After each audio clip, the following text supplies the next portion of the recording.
It is September 13th, 2016. This is the Watchman News, and I'm Mike Callahan.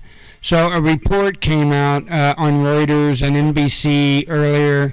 It seems like a bit of an escalation in things with North Korea, and not necessarily on North Korea's side. Apparently, from what I understand, is anytime North Korea plays with its toys, we pull intimidation tactics, and that's what this report essentially is on.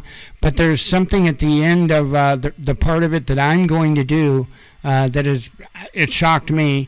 The other day we played a video of all the different nuclear tests from around the world and what countries had how many and all that, and it was shocking to see how many devices have been blown up around the world.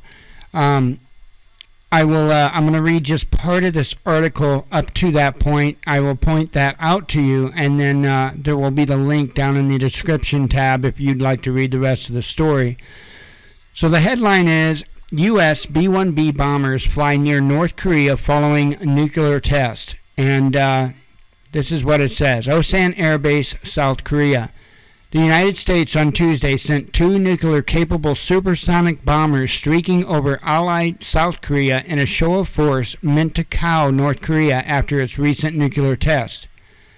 The B-1B bombers, escorted by U.S. and South Korean jets, were seen by an Associated Press photographer as they flew over Osan Air Base, which is 75 miles from the border with North Korea.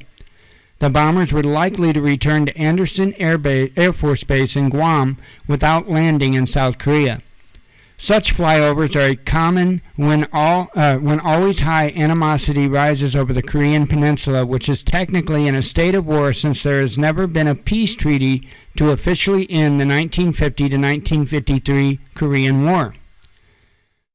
South Korea does not have nuclear weapons and relies on the U.S. nuclear umbrella as a deterrent to North Korea. Washington also stations more than 28,000 troops in the south and tens of thousands more in Japan.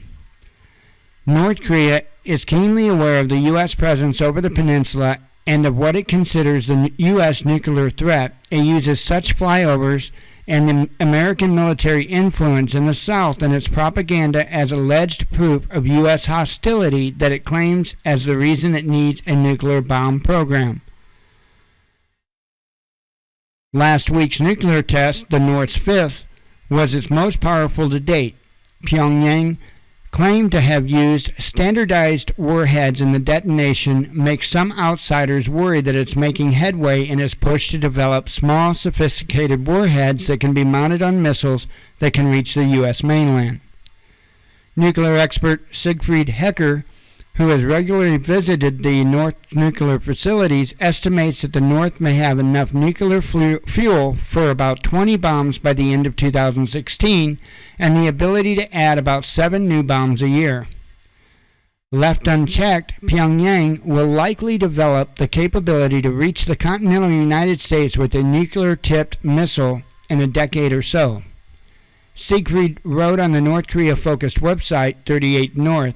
He said that more troubling was the recent test successes may give Pyongyang a false sense of confidence. Now here's the startling thing.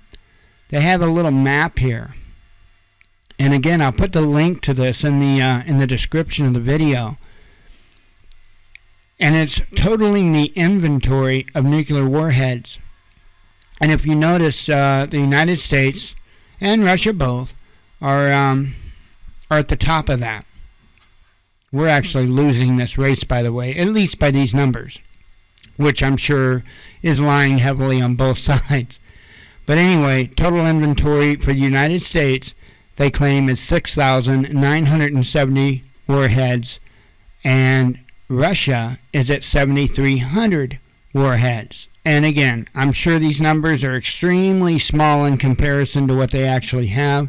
But my question is, why do they need that many? And I mean, I can give you their answer. Their answer is that way if they send one up, we can send one up in order to try and defend against each one that they send up. So if they send up 500 and we send up 500 and they all crash in space, it's all good, right?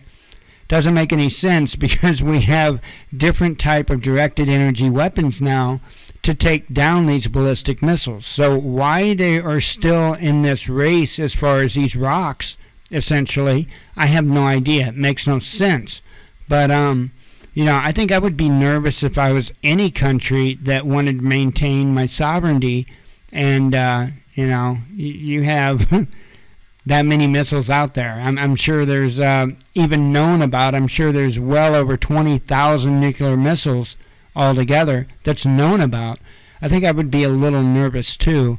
I'm not trying to make excuses for North Korea, but it's just kind of weird, and if I can't see why any country would just outright attack another country if the other country wasn't doing anything to provoke anything.